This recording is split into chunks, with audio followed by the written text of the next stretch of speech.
Hi, I've got another Edith Silva story pitch for you. I know. Before you say anything, I know. I know I've pitched this character to you like 20 times, but it's not in the way you think. This time, it's different.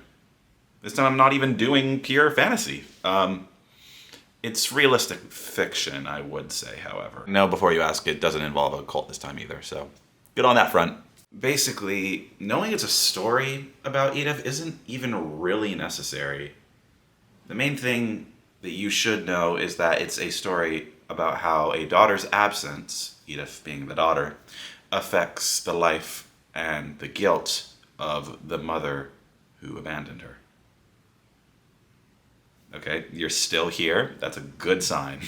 Yeah, this isn't another selfish story where I use relatable characters and scenarios that are familiar to me as like makeshift therapy for myself. Not happening. But I do want to explore the grief and guilt that Edith's mother must have felt due to the absence that she caused. You know, think of something that made you feel guilty in the past, that brought you grief, and try to relate that grief to the feeling Edith's mother, Mara, must have felt when she found out, after a time skip, that her daughter is dead.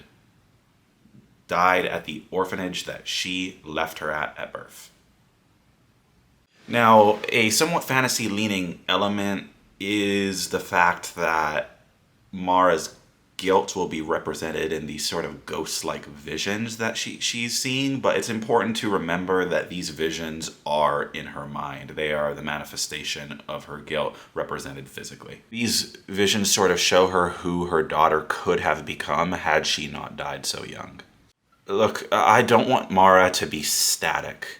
At first, these visions are going to make the guilt worse, but then it's also going to make her acknowledge the guilt for the first time in over a decade. She was actually in denial about what happened to Edith, but she can't be anymore. She can't be because her daughter is dead now, and these visions are constantly reminding her of that fact. Then they start to show her the type of person that Edith would have become if it weren't for her superstition. Edith could have become someone that she was proud of having raised, and that knowledge naturally makes her want to try again. I'm not going to make reaching that point easy. Her father, Edith's father, never wanted her to exist to begin with. He never wanted Mara to have a kid in the first place. Edith was a total accident, and he just does not want them to ever try again. Not to mention, Mara lied about what really happened to Edith, claiming that she was a stillborn. But when we get past all the horror, I eventually want this to be a story about second chances. A story that says there's always a chance to try again, even if it's not in the way that you pictured it. Fear is something that we all have in us. Whether we fear abandonment, failure, or being lied to by those we love, the only thing that's certain in life is that we will eventually have to face this fear in some kind of form. And I want this to be a story about people who already faced the worst of it, the worst of their fears, and then kept on existing after that. This is a Mara Silva story. This is the Silva lineage.